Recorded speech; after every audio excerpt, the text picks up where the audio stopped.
Indian premier league 2025 సీజన్లో భాగంగా సోమవారం ఉప్పల్ వేదికగా సన్రైజర్స్ హైదరాబాద్ ఢిల్లీ క్యాపిటల్స్ మధ్య అత్యంత కీలకమైన పోరు జరగబోతుంది. ఈ మ్యాచ్లో సన్రైజర్స్ హైదరాబాద్ ఓడిపోతే ప్లే ఆఫ్స్ రేసు నుంచి అధికారికంగా బయటకు వెళ్లే ప్రమాదము ఉంది. గెలిస్తే మాత్రం ఇంకా అవకాశము ఉందన్న ఆశతో మిగిలిన 4 మ్యాచ్లు గెలవాలనే లక్ష్యంతో నిలబడాలి. కానీ ఇది సునాయాసం కాదు.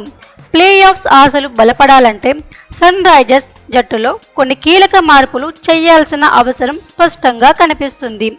ముఖ్యంగా విఫలమవుతూ జట్టును డౌన్ చేసే 3 ఆటగాళ్లు ఇషాన్ కిషన్, మొహమ్మద్ షామి, జిషాన్ అన్సారీలను తుది జట్టులో నిలబెట్టడం కాకుండా వీరి స్థానాల్లో ఫామ్లో ఉన్న లేదా కొత్త జోస్తో ఆడే ఆటగాళ్లకు అవకాశము ఇవ్వాలి. షామి స్థానంలో సిమర్జిత్ సింగ్ను తీసుకోవడం తప్పనిసరి. ఎందుకంటే షామి పూర్తిగా అట్టడుగుకు వెళ్ళిపోయాడు.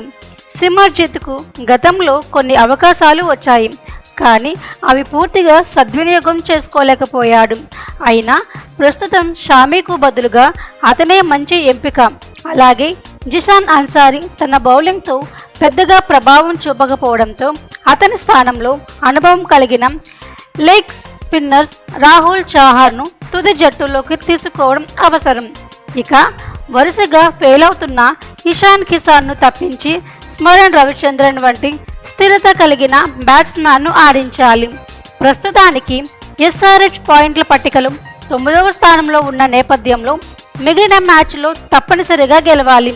అది సాధించాలంటే ఫామ్లో లేని ఆటగాళ్లపై కఠిన నిర్ణయాలు తీసుకొని కొత్త వారికి అవకాశాలు ఇవ్వడమే మంచి మార్గం.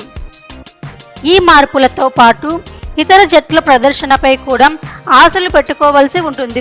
అయినా తమ చేతుల్లో ఉన్న అవకాశాలను సద్వినియోగం చేసుకుంటూ పాయింట్ల పట్టికలో పైనిగా ఎగబాకాలనే పట్టుదలతో ఎస్ఆర్హెచ్ ఈ మ్యాచ్లో బరిలోకి దిగవలసి ఉంటుంది.